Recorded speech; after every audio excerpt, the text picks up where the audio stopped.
अस्सलामुअलैकुम, आप देख रहे हैं प्रोग्राम खबर ये है। मैं हूं शाजिया अकरम। प्रोग्राम में मेरे साथ हैं समी इब्राहिम जो कि अमेरिका से वापस आ चुके हैं और आज हमें ज्वाइन कर रहे हैं, और साथ ही हमारे साथ प्रोग्राम में है सईद काजी। नाजरीन, प्रोग्राम में आज हम सबसे पहले बात करेंगे सानेहा कोयटा की, जिसमें जाँ भाग अफराद के लिए धरना जारी है। लाशों की तस्वीर नहीं हो सकी है। मुल्क के मुख्तलिफ शहरों में हड़ताल और मुजाहिरे एहतजाज किया जा रहा है। पंजाब में भी आज सोग का ऐलान किया गया है। कराची में भी धरना जारी है। कोयटा समेत कई शहरों में इस हवाले से क्या अपडेट्स हैं, बात करेंगे। हमारे नुमाइंदे कोयटा से हमारे साथ होंगे फरीदुल्ला, और कराची से हमारे साथ होंगे साद बुखारी। फरीदुल्ला के पास चलते हैं। पहले फरीदुल्ला, ये बताइएगा, 10 जनवरी को जो अलमदार रोड पर धमाके हुए थे उस पर भी लवाहिकीन ने एहतजाज दिया, धरना दिया, और उनका एहतजाज धरना तब खत्म हुआ जब सूबाई हुकूमत का खात्मा हुआ। अब आप समझ रहे हैं कि ये अब भी तब तक धरना दिए बैठेंगे जब तक यहाँ पर फौजी ऑपरेशन नहीं होगा, जो इनका अब सबसे बड़ा मुतालिबा है? जी बिल्कुल, ऐसे कल जो इनके वादतुल मुस्लिमीन और शिया तंजीमों को जितने भी सरबराह हैं जिनकी आपस में जो मीटिंग्स हुई हैं उनकी ये बात की कि आपको जब पहले 10 जनवरी वाला जो सानिया पेश आया तो उसके बाद इन्होंने जब वज़ीर आज़म में आए तो 10 नुकात की एजेंडा दिया था। तो 10 ही उनके मुतालबात थे, जिनमें से 2-3 मुतालबात ये अहम ये थे कि गवर्नर राज नाफिज किया जाए, बलूचिस्तान को जो है फौज के हवाले किया जाए, और जो अफराद इसमें मुलविस हैं उन्हें गिरफ्तार किया जाए। तो उनमें से उनका कहना यह था कि अब तक सिर्फ एक ही मुतालबा तस्लीम किया गया, गवर्नर राज नाफिज किया गया, बाकी उन पे अमल दरामद नहीं हुआ। अब जब तक अमल दरामद नहीं होता वो अपने जो इस धरने को जारी रखेंगे, तदफीन नहीं करेंगे। लेकिन दूसरी जानिब इनमें जो आपस में तमाम शिया तंजीमें उनमें इख्तिलाफ भी पाया गया है। वो कह रहे हैं जो डेड बॉडीज पड़ी हैं वो खराब हो रही, क्योंकि इसमें हालात पहले ही इतनी मस्क हो चुकी थी आग धमाके की वजह से। अच्छा, ये बताइए, ये तफसीलात तो हम देख चुके, ये बताइए कि कल मैं ANP के जो एक लीडर को सुन रहा था, वो कह रहे थे जी प्रॉक्सी वॉर चल रही है। लोग ये जानना चाहते हैं, लश्कर जंगवी ने तो ले ली, उसकी जिम्मेदारी कबूल कर ली, कुछ क्या अंदाजा है हमारी लॉ एनफोर्समेंट को? कुछ पता नहीं चलता, इतना बड़े एक्सप्लोसिव 800 kg फाड़ के चले गए, कोई अंदाजा आवाम जानना चाहते हैं ये कौन कर रहे हैं जिनके आगे हम इतने बेबस हैं? जी बिल्कुल, लामाला इतनी बड़ी एजेंसियां हैं जिनसे तमाम मालिक हमारी एजेंसियों से डरते हैं और हमारी एजेंसी अपने मुल्क में ट्रेस आउट नहीं करती। ये वाकई एक अलमिया है। लेकिन मैं एक बात बताता चलूं, कुछ अरसे बाद ये बात सामने आई थी कि किसी भी वक्त जो है शहर में जो है वाटर टैंकर के जरिए हमला किया जाएगा।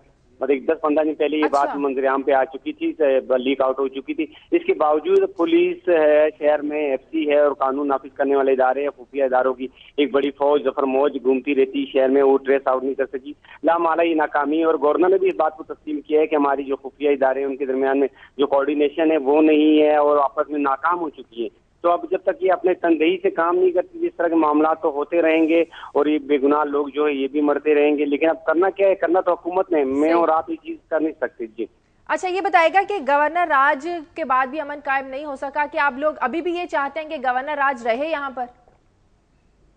जी बस लोगों को तो देखें, बेसिकली कोई और मुतालबा नहीं, लोग सिर्फ ये चाहते हैं कि कोयटा और पूरे बलूचिस्तान में अमन हो। ठीक है, अमन होगा तो लोग खुशहाल होंगे, कारोबार होगा, बिजनेस होगा, सब कुछ रवा दवा। जब अमन ही नहीं होगा तो कोयटा पूरे बलूचिस्तान का एक हब है, सबसे बड़ा शहर है, तमाम तिजारत यहाँ होती है, दुनिया भर से लोग यहाँ तिजारत के लिए आते हैं। लिहाजा कल की हड़ताल को आप देख लीजिए, तमाम कारोबार यहाँ ठप है। जी अच्छा फरीदुल्ला, मैं आपसे ये पूछूंगा, आपने कहा कि लोगों का मुतालबा है कि ऑपरेशन किया जाए, कुछ ये बताइएगा कि वो किन इलाकों की जानिब इशारा कर रहे हैं, वहां पर कौन से लोग हैं, और क्या चीज ऐसी है जो माने है जिसकी वजह से जो एडमिनिस्ट्रेशन है वो वहां पर ऑपरेशन नहीं कर रही? जी अगर लोगों को तो ये मुतालबा है कि जैसे हजारा कम्युनिटी का ये मुतालबा है कि टारगेटेड ऑपरेशन की जाए, जो लोग इनकी कौम की खिलाफ कार्रवाइयाँ करते हैं उन्हें पकड़ा जाए।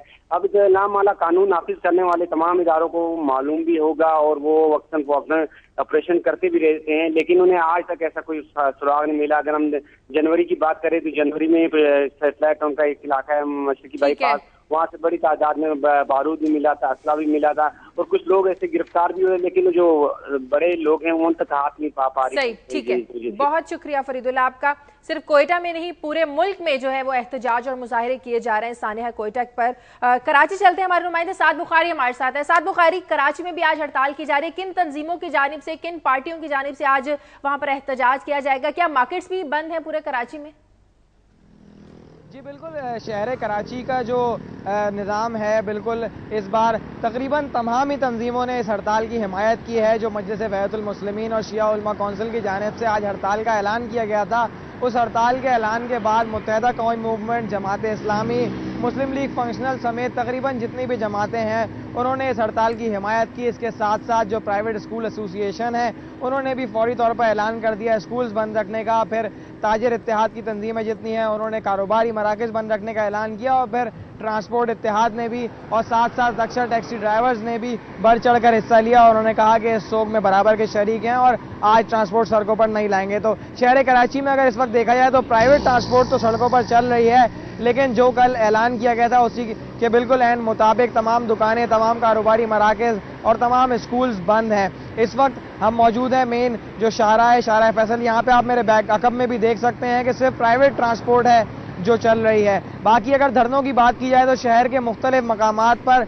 एहतजाजी धरनों का सिलसिला भी जारी है। मरकजी धरना दिया जा रहा है नुमाइश चौरंगी पर, इसके अलावा नाता खान, मलिर 15, अबुल हसन अस्फहानी रोड, रिजविया, इसके साथ साथ दीगर मकामात हैं जहां पर बड़ी तादाद में मर्द, खवातीन और बच्चे मौजूद हैं जो सानिया कोयटा के खिलाफ एहतजाजी धरना दे रहे हैं और इजहार यकजहती कर रहे हैं उन अफराद से जो कोयटा में धरना दिए बैठे। अच्छा, ये बताइए कि उस वक्त तक धरना खत्म।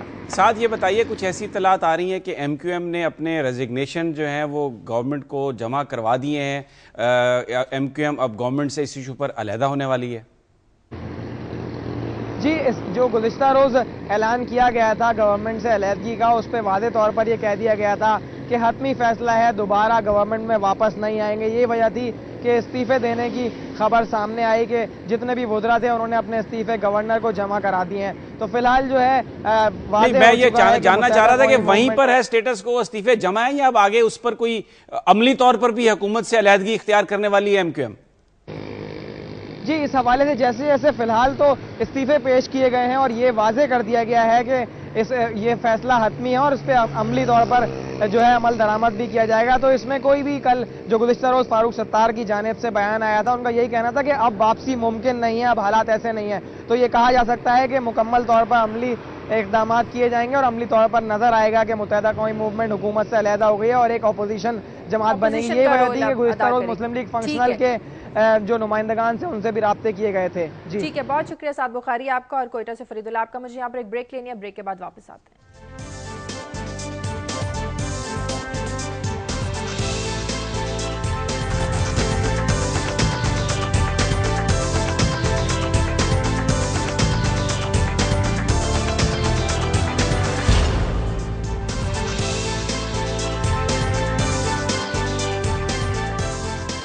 ब्रेक के बाद खुशामदीद। सानिया कोयटा सिक्योरिटी इदारों की नाकामी है, ऐसा गवर्नर बलूचिस्तान खुद कह चुके हैं। समी साहब, 10-15 दिन पहले भी हमारे रिपोर्टर भी बता रहे थे कि इत्तलात आ चुकी थी कि वाटर टैंकर के जरिए इस तरह का हमला हो सकता है। इसका मतलब ये हुआ कि हमारे सिक्योरिटी इदारे, वहाँ की हुकूमत संजीदा है ही नहीं अमन कायम करने के लिए। वहाँ पर देखिए, दो बातें याद रखें। जो लोग कोयटा में, बलूचिस्तान में, KPK में और रिमोट एरियाज में रिपोर्टिंग का काम कर रहे हैं, वो एक कांस्टेंट उनके ऊपर थ्रेट है, जिसकी वजह से समटाइम्स वो बहुत सारी चीज़ें वैसे बयान नहीं कर सकते। उनको समझ हो रही होती है। मैंने उनसे सवाल भी किया था कि कौन से इलाके हैं जहां पर वो ऑपरेशन कराना चाहते हैं और कौन सा अमर है जो माने है जिसकी वजह से ऑपरेशन नहीं हो रहा। तो बुनियादी तौर पर बात यह है कि जो सिक्योरिटी एजेंसीज हैं हमारी, वो उन लोगों के खिलाफ कार्रवाई करने के लिए तैयार नहीं नजर आ रही जो माजी में कहीं ना कहीं सिक्योरिटी एजेंसीज के साथ मिलकर पाकिस्तान की जो स्ट्रेटेजिक डेप्थ थी उसके हवाले से कार्रवाइयों में मुलव्वस थे। अब मिसाल के तौर पर सामने ये वाजे आ गया कि लश्कर जंगवी ने उसकी रिस्पॉन्सिबिलिटी भी कबूल कर ली। लश्कर जंगवी के बहुत सारे लोग पंजाब में फिर रहे हैं, कराची में फिर रहे हैं, इस्लामाबाद में फिर रहे हैं। उनको एजेंसीज क्यों नहीं उठाती? उनको पकड़कर क्यों नहीं उन लोगों के बारे में मालूमात हासिल की जाती जो ये सारा कुछ कर रहे हैं? तो बुनियादी तौर पर ये उस वक्त ठीक होगा जब पाकिस्तान के अंदर जो इदारे हैं वो ये फैसला कर लेंगे कि हमने इनके खिलाफ कार्रवाई करनी। और मैं ये इसलिए कह रहा हूं, ये बहुत जरूरी है कि आपने अभी हेडलाइंस में सुना कि बैन की मून जो अक़वाम मुत्तहिदा के जनरल सेक्रेटरी हैं, उन्होंने इस हवाले से बात करते हुए कहा कि उन लोगों के खिलाफ कार्रवाई की जाए। यानी ये मुतालबा अब UN की जानिब से आ रहा है। अगरचे मुझे थोड़ी सी हिपोक्रेसी भी नजर आई बान की मून साहब के इस बयान में कि कश्मीर के बारे में भी जरा यही बयान कर लेते कि वहां पर जो कत्लो गारत स्टेट कर रही है उसको भी रोका जाए। लेकिन हमें अपने अंदर देखना चाहिए, ये बहुत एक ऐसी चीज है जिसको रोकने के लिए पाकिस्तान के जो इदारे हैं उनको माजी की पॉलिसी तरक करनी होगी। ऑपरेशन नागुज़ीर हो चुका। ऑपरेशन नागुज़ीर क्या, ऑपरेशन की भी जरूरत नहीं अगर ये सिर्फ उन्हें ये हदायत चली जाए कि आपने ये काम नहीं करना है। आप जो पहले ये बात कर रही थी कोयटा के हवाले से, शायद इसमें मैं सिर्फ इतना ही कंट्रीब्यूट करना चाहता हूं कि अब ये एहसास लोगों को ना आप उजागर करें और पैदा करें कि हमारी दुश्मनी सिर्फ जो है वो बाहर के मुल्कों से है, हमारी दुश्मनी कहीं अपने इदारों से भी है, क्या ये हमारे दुश्मन हो गए हैं, ये एहसास पैदा ना होने दें। क्योंकि बात यह है कि अगर एक लश्कर जंगवी ने एक कबूल कर ली, ये जंग करीब ही है, समी साहब वहीं के रहने वाले हैं, वहीं ये बने हैं, कैसे नहीं आप पकड़ सकते? और ये कौन है जो आके कह देते हैं जनाब कि हमने जिम्मेदारी कबूल, बड़े जिम्मेदार लोग हैं जिन्होंने जिम्मेदारी कबूल कर ली एंड नो बॉडी। अब हालात उस लेवल पे चले गए। अभी हम आएंगे अगली स्टोरीज पर। इकॉनमी का जो आपने अशर कर दिया वो तो अभी आपकी स्टोरी है, उस पर भी बात करेंगे। लॉ एंड ऑर्डर आपका ये है तो कहाँ रहना है आपके और हमारे बच्चों ने? इसी मुल्क में रहना है या यहाँ से हिजरत कर जानी है? तो ये बड़ी एक, और ये जो 80-85 लोग जो मार दिए इन्होंने, ये सिनिकल है, ये सिनिकल है। और इस पर कितना बोले और क्या बोले कि पॉइंट आउट भी नहीं कर सकते। अभी मैं नुमाइंदे से लेकिन अब तो खुलकर बात सामने आ गई समीर साहब, है ही फिरका वारियत। ये देखिए, ये फिरका वारियत जो है बज़ाहिर हमें फिरका वारियत नजर आ रही है, लेकिन जो इस मुल्क की बड़ी अक्सरियत है वो इस तरह से नहीं सोचते। वो गली मोहल्लों में शिया सुन्नी दूसरे जो तमाम जो मकतबा फिक्र के लोग हैं वो इकट्ठे रहते हैं, उनके आपस में ताल्लुकात है, नफरत नहीं है। ये चिंगारी भड़काने की कोशिश की जा रही है कि किसी ना किसी तरीके से मुल्क में एक ऐसी सिचुएशन क्रिएट हो कि ये शिया सुन्नी और ये फसाद शुरू हो। देखिए, मैं एक बात कहूंगा यहाँ पे, ये बड़ा एक ग्रैंड स्कीम का मुझे हिस्सा नजर आता है। पॉलिटिशियंस, इसमें कोई शक नहीं कि वो डिलीवर नहीं कर सके बहुत सारी चीजें जो लोगों को तवक्को थी, लेकिन एक ऐसी सिचुएशन क्रिएट की जा रही है, लोगों को ये तासुर दिया जा रहा है कि जनाब ये जो सिस्टम है, ये जो लोग हैं, ये बिल्कुल इस मुल्क में ये निजाम बेहतरी नहीं ला सकता। और कहीं पे पीछे behind the scene caretaker setup की बातें हो रही हैं, कहीं टेक ओवर की बातें हो रही हैं। तो ये सारी जो अनार्की क्रिएट की जा रही है, ये एक बड़ी मखसूस तरीके से इलेक्शन से पहले इसका क्या मतलब और ये मैं आपको देखूं, ये माजी में जब भी हुकूमतें टूटी हैं, पाकिस्तान में सियासी हुकूमतों को जब भी रवाना किया गया, इस तरह की सूरत हाल क्रिएट की गई है। सूरत हाल ऐसी हो जाती थी, फिर वो लोग आते थे। भाई आज प्रेस कॉन्फ्रेंस कर दे फिर प्राइम मिनिस्टर साहब, अगर वो इतने बेबस हैं और जिस तरह समी साहब जिन ताकतों की तरफ इशारा कर रहे हैं, तो फिर प्राइम मिनिस्टर का मतलब होना तनख्वाह लेना और पल्स लेना और गाड़ी में बैठना है। भाई अगर आप ऐसी कोई बात है, आप समझते हैं जिस तरह समी साहब कह रहे हैं, तो आके हमें बताएं। अवाम से तो आपने अपने आप को डिस्कनेक्ट कर लिया, बिजली और पेट्रोल की कीमतों तले कुचल के रख दिया उनको आपने। वहां आप उन्हीं के साथी हैं जिनके एस्टेब्लिशमेंट साथी है, और अब आप हमें यह बता रहे हैं कि जी नहीं, कोई और लोग हैं जो आपको आपके सिवा कोई डिस्क्रेडिट नहीं कर रहा। आपकी जो अपनी 5 साल की परफॉर्मेंस है, किसी ने आपको टच नहीं किया, कोई फौज जो है फौजकशी नहीं हुई आपके किसी जमहूरी इदारे पर, तो आपने क्या किया? आप पर फौजकशी किसने की? तौकीर सादक ने की, आप पर आसिम मलिक ने की, इन्होंने की, और आपको डिस्क्रेडिट करके खत्म कर दिया। अब आप उधर इशारे ना करें। 5 साल की जिम्मेदारी समी इब्राहिम साहब अब उधर ना डालें। आप बताएं ना आपने क्या किया। अच्छा, मैं आज अवाम को जोड़ लेते अपने साथ, अवाम को इस तरह जोड़ लेते। ये क्या एस्टेब्लिशमेंट, दुनिया की एस्टेब्लिशमेंट भी आपकी तरफ नहीं देख सकती। अच्छा, मगर आप क्या करते हैं? कार्टर्स आपकी गोदी में बैठे हुए। अच्छा, बात ये है, मैं सिर्फ एक आखिरी कमेंट इनकी बात, ये बात बिल्कुल सही है कि फौजकशी नहीं हुई। बज़ाहिर फौज ने आके, या वो जो इदारे हमेशा आते हैं, उन्होंने किसी गवर्नमेंट को रुखसत नहीं किया, लेकिन उन्हीं इदारों की जो तंजीमें बनाई हुई हैं, उन्होंने इस मुल्क में खून की ऐसी होली खेल दी है, अमन अमान की ऐसी सूरत हाल क्रिएट कर दी है कि लोगों का इस सिस्टम से एतमाद उठ गया है। लोग आज ये बात कर रहे हैं कि क्या ये सिस्टम हमें डिलीवर कर सकता है? नहीं, क्या वो एक तरह की फौजकशी नहीं है? एक फिक्र ऐड कर दूं, एक फिक्र ऐड कर दूं। ये गवर्नमेंट आई तो यहाँ के इंफॉर्मेशन मिनिस्टर, मुझे सामने याद है, हमारी जंग है, हमारी बड़ी प्यारी जंग है। आज अमेरिका ने कह दिया तालिबान के साथ हाथ मिला लो, आज हमारे दोस्त हैं। आप कहां खड़े हैं भाई? आपकी अपनी कोई इंडिपेंडेंट पॉलिसी थी? समी साहब, आप और मेरी जो जिम्मेदारी है मैं किसी और को नहीं दे सकता। जो उन्होंने काम करने थे वो नहीं किए। आज ये लॉ एंड ऑर्डर है। अभी इकॉनमी की स्टोरी पे बात कर लेते हैं। जिन लोगों ने बात करने की कोशिश की, एक को फांसी लगा दिया, दूसरे के हाथ बांध के सऊदी अरब भेज दिया। सही फरमा रहे हैं। तो फिर ठीक है, फिर अगर ऐसी बात ही है तो फिर कोई और काम कर लें जिसमें शहादतें नहीं होती। आप हमारे लीडर क्यों बने हुए हैं? लीडरों को तो शहादतें देनी पड़ती है समी साहब, लीडरों ने सिर्फ बाल नहीं बनाने होते। चलें आगे बढ़ते हैं और बात करते हैं सिंध असम्बली की 2 और पंजाब असम्बली की एक नशिस्त पर। ज़िमनी इंतखाबात आज हो रहा है। ज़िमनी इंतखाब के इन हलकों में किस उम्मीदवार का पलड़ा कितना भारी है, बात करेंगे हमारे नुमाइंदों से।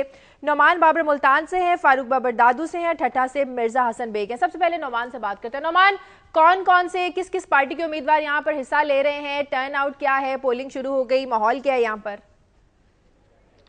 जी शाजिया, बिल्कुल मैलसी में जो है सरदार हयात मोहम्मद खान खिची के इंतकाल से पीपी 239 की जो नशिस्त खाली हुई है उस पर 3 उम्मीदवारों के दरमियान जो है मुकाबला जारी है। पोलिंग का आगाज जो है 8:10 पर शुरू हुई है पोलिंग, और 10 मिनट ताखीर से शुरू हुई है। अभी तक जो है जिस पोलिंग स्टेशन पर मैं मौजूद हूँ 13 नंबर पर, इधर यहाँ पर 15-20 मिनट के अंदर सिर्फ एक ही वोट कास्ट हुआ है। इसी तरह हम अंदाजा लगा सकते हैं कि जो टर्न आउट होगा इस ज़िमनी इंतखाबात का वो 25 से 28% के दरमियान मैं होगा। यही सवाल पूछना चाह रहा था, लोगों का एंथुजियाज्म जो है, पार्टिसिपेशन जो है, उसका यही लेवल है तकरीबन ये जो आप बता रहे हैं?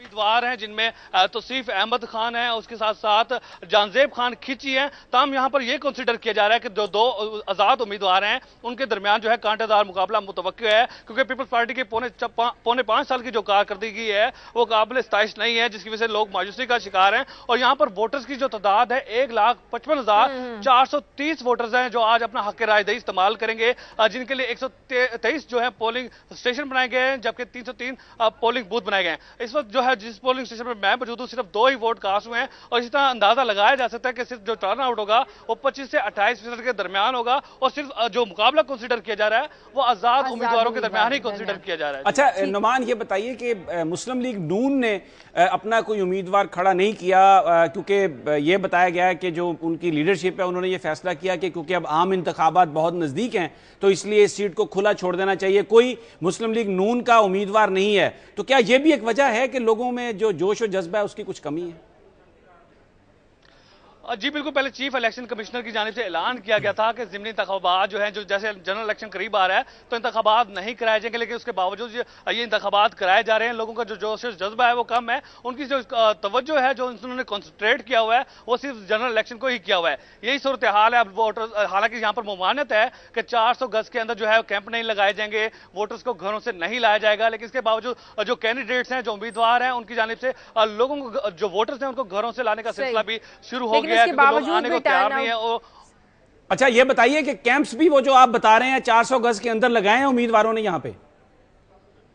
बिल्कुल इसी तरह की सूरत हाल है। चीफ इलेक्शन कमीशन के नोटिस यहाँ पर अवेजा किए गए हैं कि 400 गज के अंदर जो है कैंप नहीं लगाए जाएंगे, वोटर्स को नहीं लाया जाएगा। ये रूल्स तयन किए गए हैं, लेकिन इसके बावजूद इस पर अमल दरामद नहीं नजर आ रहा। ये इसके साथ साथ ये भी वाजे कर दूं कि 123 पोलिंग स्टेशन है, जिनमें से 5 को हसास करार दिया गया है, जिसकी वजह से यहाँ पर पुलिस की भारी नफरी तैनात की गई है। और इसके साथ साथ जो पोलिंग स्टेशन हसास करार दिए गए हैं वहां पर एलिट फोर्स को भी तैनात किया गया है। अब यहाँ पर यही सूरत हाल जो पहले भी बताई है कि यहाँ पर जो पोलिंग स्टेशन है उसकी हदूद के अंदर जो है कैंप भी लगाए गए हैं और वोटर्स को लाने का सिलसिला भी जारी है। जी ठीक है नुमान, साथ रहे, मुझे यहाँ पर एक ब्रेक लेनी है। ब्रेक के बाद वापस आएंगे तो बात करेंगे। ठट्टा से हमारे साथ मिर्जा हसन बेग होंगे और दादू से होंगे फारूक बब्बर, एक ब्रेक के बाद।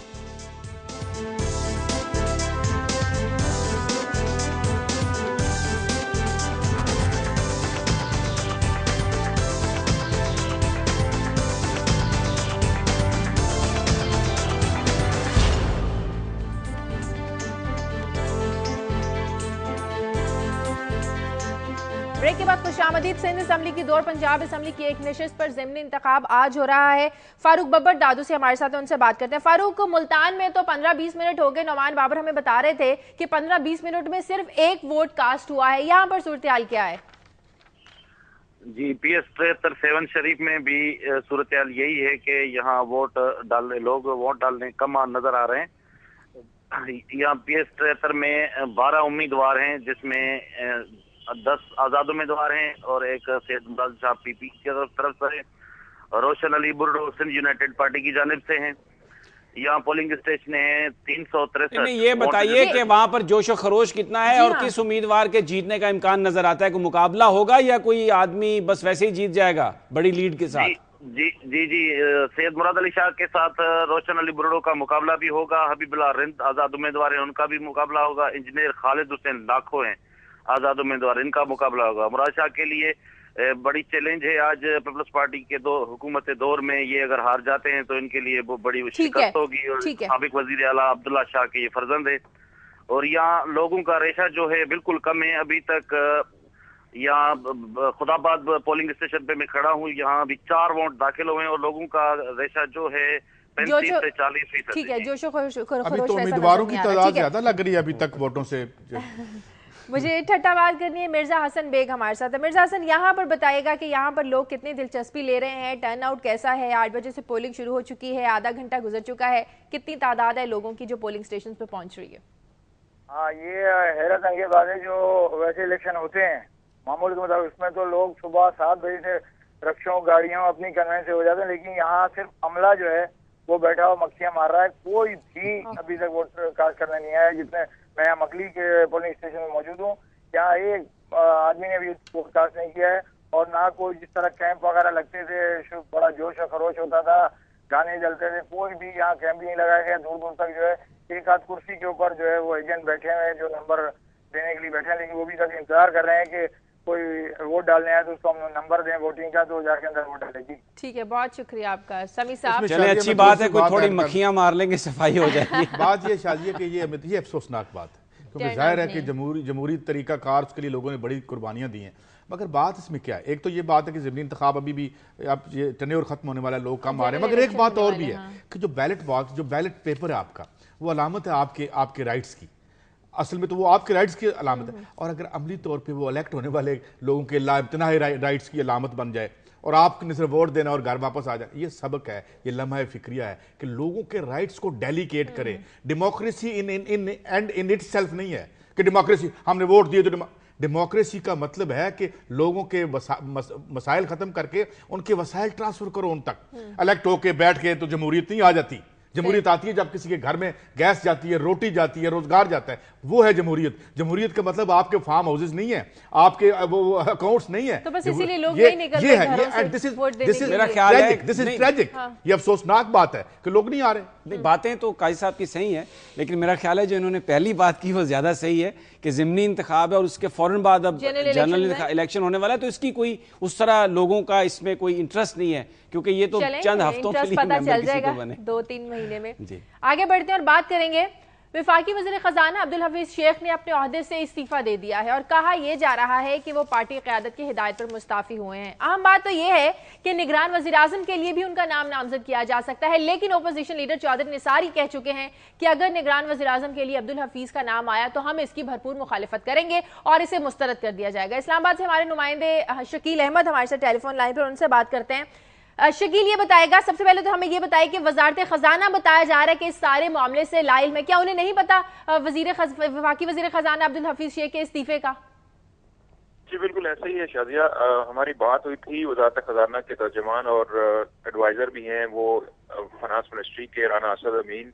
उनका ये कहना था कि वज़ीर खजाना ने इस्तीफा नहीं दिया और उनको ऊपर से यही डायरेक्शन है कि ये मीडिया को कन्वे किया जाए और इस हवाले से जो इतलात हैं वो उसमें सदाकत नहीं है। बाद में मेरी बात हुई थी वज़ीर मुमलिकत हैं खजाना के सलीम मानवी वाला, और फोन से उससे बात हुई, उनका भी यही कहना था कि वो इस हवाले से लाइलम है। लेकिन आपको ये बताऊं कि इस्लामाबाद में जो सरकारी हल्के हैं, खुसूसन हुकूमती जमात जो है, उसकी जानिब से इस बात की तस्दीक की जा रही थी। कल भी रात गए तक के वज़ीर खजाना मुस्ताफी हो गए हैं, लेकिन खुद जो वज़ीर खजाना के करीबी लोग हैं वो इसकी तस्दीक कर रहे हैं मुसलसल।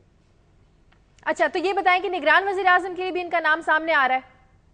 अरे शायद ये बड़ी हैरान कुन सी बात है, क्योंकि वज़ीर खजाना की कारकर्दगी से अपोजिशन अरकान खुसूसन मुस्लिम लीग नून जो है, इसाक डार खुद भी वज़ीर खजाना रहे हैं, वो उससे बिल्कुल मुतमिन नहीं थे। और चौधरी निसार, जैसा आपने खुद ने बताया, वो भी इस हवाले से पब्लिकली कह चुके हैं कि हम उनको एक्सेप्ट करने के लिए तैयार नहीं हैं। तो निगरान वज़ीर आज़म के लिए उनका नाम सामने आना बड़ा अजीब लग रहा है, क्योंकि हुकूमत शायद इस हवाले से उनका नाम फ्लोट कर रही हो, आइडिया एक हो कि चेक किया जाए कि इसकी कितनी मुखालफत आती है। लेकिन अपोजिशन के हल्के हैं जहाँ तक, उनकी तरफ से इस हवाले से उनको एक्सेप्ट करना मुश्किल नजर आ रहा है। चलें, ठीक है, बहुत शुक्रिया शकील आपका। लाहौर से कॉलर ले लेते हैं जाकिर। हेलो हेलो जी, अस्सलाम वालेकुम।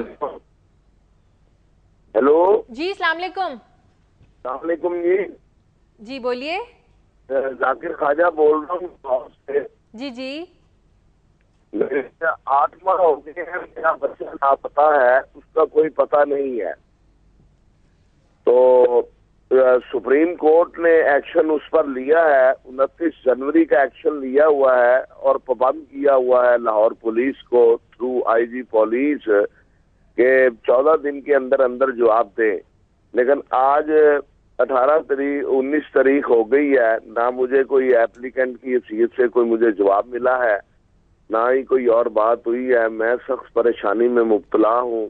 सेकंड ईयर का मेरा बच्चा स्टूडेंट था, ठीक है, और आई कॉम में पढ़ता था वो, तो 8 माह से वो लापता है। अब मुझे मालूम हुआ है कि वो सूदखोरों के जंगल में फंसा हुआ था, और कोर्ट ने लाहौर एडिशनल सेशन जज ने ये ऑर्डर भी किया है कि तमीमा बयान मेरा नोट किया जाए और उसको जो है नामजद किया जाए उन लोगों को।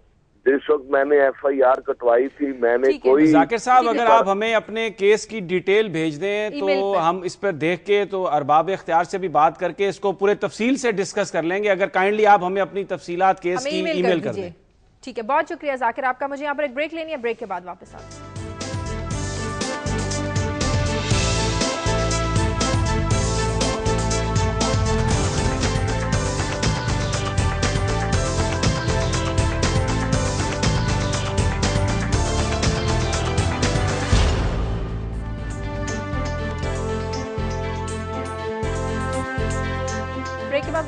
साहब, आप कुछ कहना चाह रहे हैं हफीज शेख के इस्तीफे पर कि बड़ी देर से कहना चाह रहा हूँ शाजिया। बात यह है कि अभी बात हम कह रहे थे कि वो उनका कौन हमायती या कौन सपोर्टर है।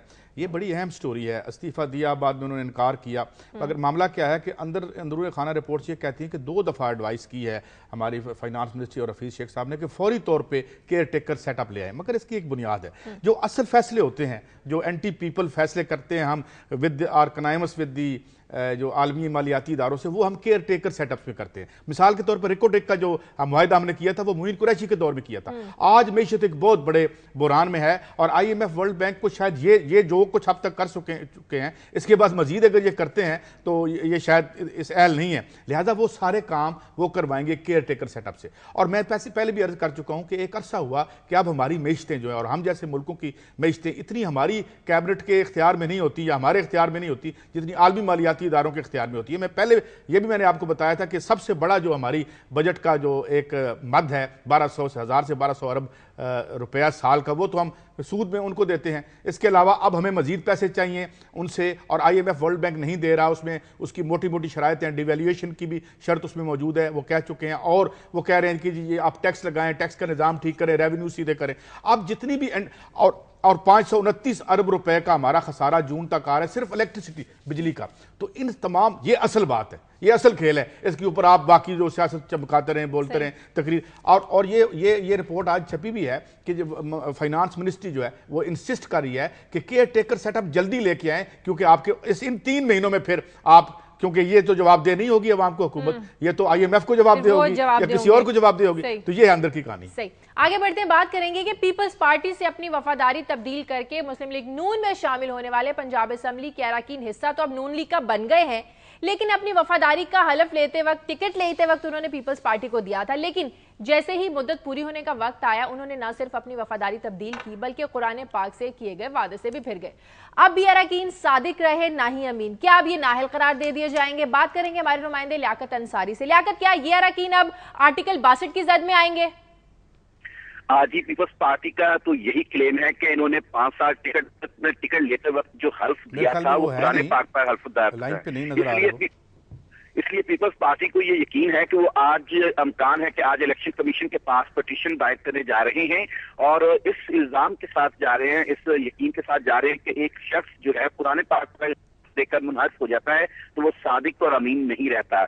इसी जवाब बनाकर आज इलेक्शन कमीशन को पिटीशन दायर की जा रही है। और अगर इस वीडियो फिल्म को देखा जाए तो ये जाहिर होता है कि ये वीडियो फिल्म अरकान की रजामंदी से बनाई गई है।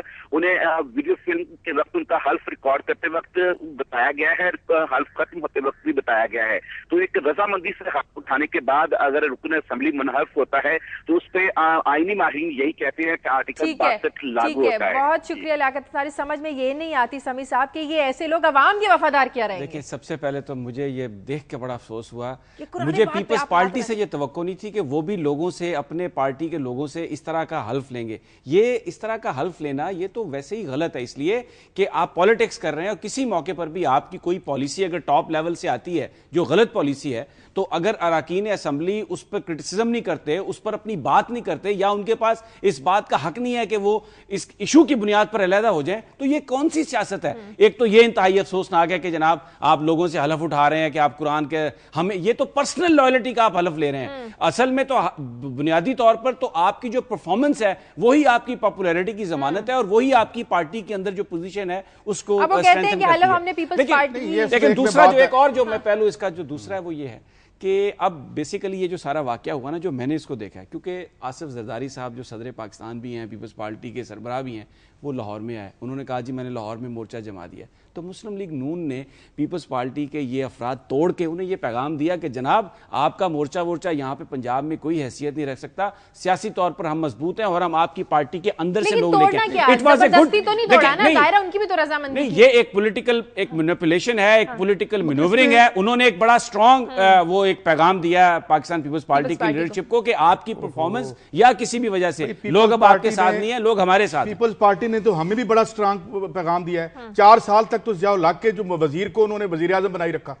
आज की असेंबली में पीपल्स पार्टी में देखें कितने बंदे 85 के मजलिस शूरा में थे या इनके खानदान वाले। तो ये कौन सी अचंभे की बात है? अगर आज मुस्लिम लीग नून ने उस्मा बुखारी और उनके मियां को तोड़ दिया यहां से, तो इसमें क्या अहम बात है? ये कौन सा काम है जो उन्होंने नहीं किया था? आप मुझे ये बताएं, पीपल्स पार्टी के जो हार्ड कोर वर्कर्स थे, जो लड़ने वाले थे, जो 10-10 साल जेलें काटी, 10 को तो मैं जानता हूं, वो घरों में बैठे हैं अपनी दाल रोटी कर रहे हैं। बात ये है कि ये जो ट्रेंड है, अगर आज मुस्लिम लीग नून कर रही है तो चले मुस्लिम लीग नून से तो उसका जो भी अपना तरीकाकार है, पीपल्स पार्टी वालों ने उन लोगों से क्या किया जिनके बच्चे शहीद हुए, जो जो जो जो जेलें काटते रहे, वो आज कल कहां है और कौन है? ये सारी कैबिनेट देख ले, कैबिनेट में कौन बंदे हैं? जुल्फकार अली। आज मैं आपकी कैबिनेट में बंदे बता सकता हूं कि जो जब यहां जमात इस्लामी और दीगर लोग भुट्टो के खिलाफ मूवमेंट चला रहे थे तो वो झंडे लेके आगे खड़े थे, आप कैबिनेट में बैठे हुए हैं। तो मेरे ख्याल में मुझे कोई हैरत नहीं हुई, ये एक तरीकाकार है और इसमें पीपल्स पार्टी भी रंगी गई है। अच्छा, कोई बात नहीं। एक और जो हमारा पॉलिटिकल कल्चर है उसकी एक और वीकनेस सामने आई है कि आप ये कहते हैं हम तब्दीली लेके आएंगे, और तब्दीली तो आप लेके आएंगे, लेकिन जो पार्टियां, जो लोग आपके साथ दूसरी सफ में खड़े रहे, बिल्कुल इलेक्शन के नजदीक आप दूसरों को नीचा दिखाने के लिए उनको अपने साथ मिला लेते हैं, ये देखे बगैर कि उनकी पॉलिटिकल फिलॉसफी क्या है।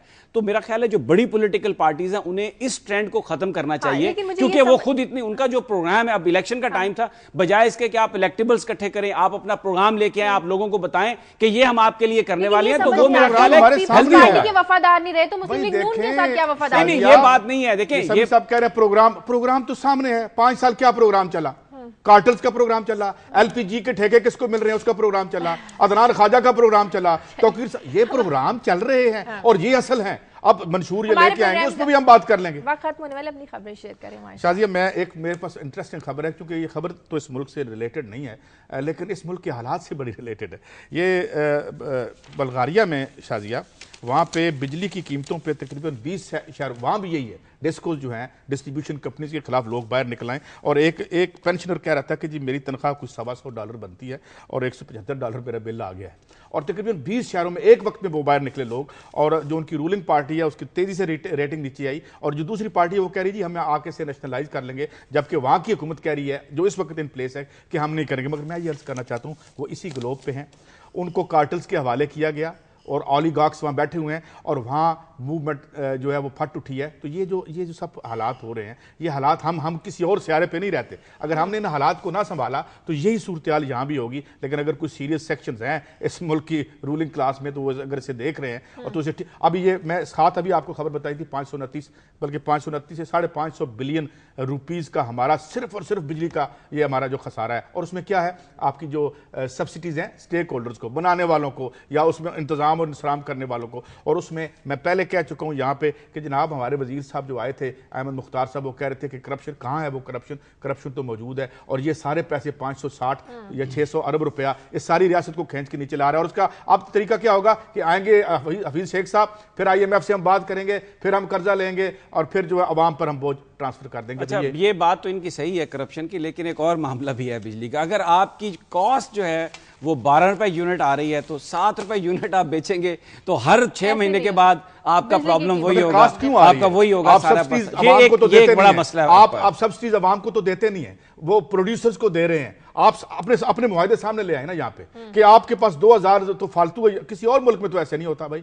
यहाँ पहले जब वापदा था तो तब नहीं होता था। मैंने तो सिर्फ बात ये है कि और चीज की निशानदेही की। आपने क्या मुआहदे किए, आपका जो डिफरेंशियल टैरिफ है वो क्या है, हमारे सामने लेके आए। आप जो है खुद क्यों सारे जो आपने मुआहदे किए थे वो हमें दिखाएं, वो क्या है। आप 2 दिन में बिजली का क्राइसिस ठीक कर सकते हैं अगर ये कार्टल्स के हाथ से बाहर आ जाते। 2 दिन बड़ा शॉर्ट टाइम दिया। मैं आपको कहता हूं 2 दिन। ये मैं आप 19,000 नवाज शरीफ साहब, जनाब सदर आसिफ जरदारी साहब, खान साहब, ये इनसे बात करें 2 दिन में बिजली ठीक कर सकते हैं। काजी साहब इलेक्शन में अपने मंशूर, अगर 2 दिनों में इनके अकाउंट्स में अरबों जा सकते हैं, अगर 1.5 महीने में तौकीर सादक 84 बिलियन लेके यहाँ से भाग सकता है और उसे कोई टच और ये भी आसिफ जरदारी साहब को बताएं कि टच नहीं कोई कर सकता माइकल लाल उसको, तो मेरे ख्याल में ये भी हो सकता है। अगर वो मुमकिन है वारदात, तो ये तो और अवाम क्या अगर हो सकता है। अगर इजाजत दें तो आज एक बांग्लादेश से वो खबर थी कि जमात इस्लामी पर वहां पर पाबंदी लग सकती है। उन्होंने एक आईनी तरमीम की है जिसके जरिए एक ट्रिब्यूनल तहकीकात करेगा कि 1971 में जिन लोगों ने कत्लो गारत की और उस वक्त जो वहाँ पर पाकिस्तान की फ़ौज का ऑपरेशन था उसका साथ दिया, तो उनके खिलाफ पाबंदी भी लग सकती है पार्टी के। और वो जो जमात इस्लामी के कादर पटेल साहब हैं, बड़े एक रहनुमा, उनकी जो उम्र कैद है उसके बारे में अब वो सुप्रीम कोर्ट में वहाँ पे जाना चाह रही है हुकूमत के, उनको सज़ा मौत दी जाए। तो मैं उस पर देख रहा था कि पाबंदी सियासी जमातों पर, तो मैं हमारे यहाँ भी जमात इस्लामी है। जमात इस्लामी उनकी एक बड़ी पॉलिटिकल एक अपनी बड़ी स्टैंडिंग है, लेकिन बहुत सारे लोग उनको देखते हैं इस नज़र से कि यहाँ पर भी जो बहुत सारी खराबियाँ हैं उसमें जमात इस्लामी वाले उसमें हिस्सा बने रहे हैं, क्योंकि इस्टेब्लिशमेंट का एक भरपूर ये साथ होते थे। और जो 77 में मार्शल लगा था उसके बाद सबसे बड़ी जो सपोर्ट ज़ियाउल हक को दी गई वो जमात इस्लामी ने दी, और बड़े लोगों को कोड़े मारे गए, भुट्टो को भी फांसी दी गई और बहुत सारे लोगों को फांसी पर लटकाया गया। बड़ा एक जुल्म और तशद्दुद का वो दौर था। तो अगर उसके हवाले से भी कोई ट्रिब्यूनल बन जाए और देखा जाए कि वो किसने किया, सब कुछ कैसे हुआ, आज वो बड़े डेमोक्रेसी के चैंपियन हैं। उन्होंने भुट्टो बड़ी सपोर्ट दी जमात इस्लामी ने उस वक्त, मगर हम पीपल्स पार्टी वालों ने ज़िया की बाकियात को बड़ी सपोर्ट दी है और थ्रू आउट ही देते रहे हैं मेरे ख्याल में। तो क्या इस पे भी कोई ट्रिब्यूनल बना लें? इस पे भी बना लें, बिल्कुल बनना चाहिए ट्रिब्यूनल। जो जिस आदमी ने पाकिस्तान के सहाफ़ियों को, पाकिस्तान के सियासतदानों को कोड़े मारे, जिन लोगों ने जिस वक्त उनको फांसियों पे लटकाया गया वो उस वक्त शरीक थे उस हुकूमत के साथ, तो चाहे वो किसी पार्टी में भी चला गया उनके खिलाफ बिल्कुल कार्रवाई होनी चाहिए। वो तो आपके वज़ीर आज़म थे जो उनके वज़ीर थे। आपके वज़ीर आज़म क्या सबके मतलब प्राइम मिनिस्टर साहब जो वो इंडिया में रहते हैं, इंडिया में रहते हैं, आप वज़ीर आज़म रहते हैं। बल्कि मुझे भी अमेरिका भेज दें, चक्कर लगा के आए आप। मैं ये कह रहा हूँ कि ये अच्छा अमेरिका के आपकी मेन पार्टी जो है यहाँ पे थोड़ा ज़िया साहब के साथ नहीं थे। अगर आप आपकी पार्टी की जज्बात पर काबू पाएं तो खत्म कर देना। एक सिर्फ बात अमेरिका से ना करें। एक बात करना चाहता हूं, मैं अभी न्यूयॉर्क में था तो एक मैं जिक्र जरूर करना चाहूंगा। सलाउद्दीन चौधरी एक मुस्लिम लीग नून के वर्कर थे, उनकी एक डेथ हुई हॉस्पिटल में इमरजेंसी में जाके, लेकिन वो एक बहुत बड़ा आज उनका वहाँ पर न्यूयॉर्क में रस्म कुलखानी भी हुई। लेकिन उनकी जो मौत है पाकिस्तानियों के लिए वहाँ पर एक बहुत बड़ा सानिया है न्यूयॉर्क में, क्योंकि वो सोशल एक्टिविटीज़ में बहुत ज़्यादा थे। और अगरचे उनका ताल्लुक मुस्लिम लीग नून से था, लेकिन तमाम पॉलिटिकल पार्टीज़ के जो लोग हैं उन्हें ओन करते थे। और कहीं पर कोई इमिग्रेशन का मामला है, कोई तूफान का मामला है, सलाउद्दीन चौधरी सबसे पहले वहां पर मौजूद होते थे। तो वो एक मैं जिक्र उनको ट्रिब्यूट पेश करने के लिए मेरा ख्याल था कि आपके जज्बात अपनी जगह पे, लेकिन उनका जिक्र जरूरी था। प्रोग्राम का वक्त खत्म हो गया है। प्रोग्राम के लिए आप हमें फीडबैक दीजिए। खबर@दुनिया TV.tv पर इजाजत दीजिए। अल्लाह हाफिज।